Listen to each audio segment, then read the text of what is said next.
Les violations de Moscou sont incompatibles avec les principes de la Charte des Nations Unies. C'est la déclaration faite par le secrétaire général de l'ONU au lendemain des événements autour du conflit russo-ukrainien. Antonio Guterres hausse une énième fois le ton dans cette crise qui risque à tout moment de dégénérer. En ce moment critique, j'appelle à un cessez-le-feu immédiat et au rétablissement de l'état de droit. Nous avons besoin de désescalade maintenant. J'exhorte chacun à s'abstenir d'actions et de déclarations qui pousseraient cette situation dangereuse au bout du gouffre. Il est important de reprendre le chemin du dialogue et des négociations.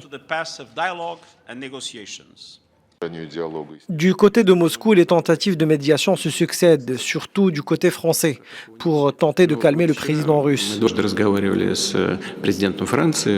Mardi, j'ai parlé 2 fois avec le président français jusqu'à 2 heures du matin. Ce mercredi matin aussi, nous avons parlé.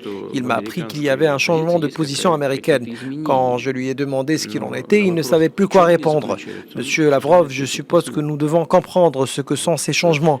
Et si vraiment il y a un changement de position, chose que je ne pense pas. Les dernières déclarations de votre homologue Blinken font un rapport avec l'expansion de l'OTAN et l'adhésion de l'Ukraine. Pour sa part, le chef de la diplomatie française se veut plus offensif et brandit une fois de plus des sanctions à l'encontre de la Russie. Ce sont des sanctions sérieuses. Le premier paquet de sanctions est un paquet de sanctions sérieux. Et ce qui va faire mal pour ceux qui vont les subir.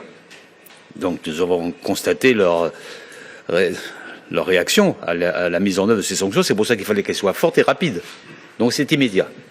Y compris pour la désignation d'un certain nombre de personnes qui sont les responsables des décisions qui ont été prises. Je pense en particulier aux députés de la Douma. Ça va commencer à être difficile pour eux. Les sanctions, elles doivent s'appliquer. Elles seront fermes et douloureuses dans le premier paquet. Et ensuite, il y aura d'autres paquets.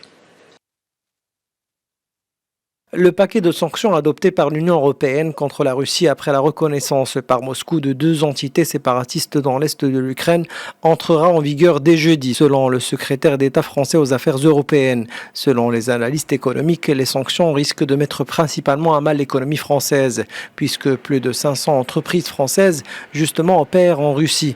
Rien qu'en 2020, les exportations de Paris vers Moscou ont atteint un montant de 5,2 milliards d'euros, faisant de la Russie le 7e marché de la France, hors Union européenne.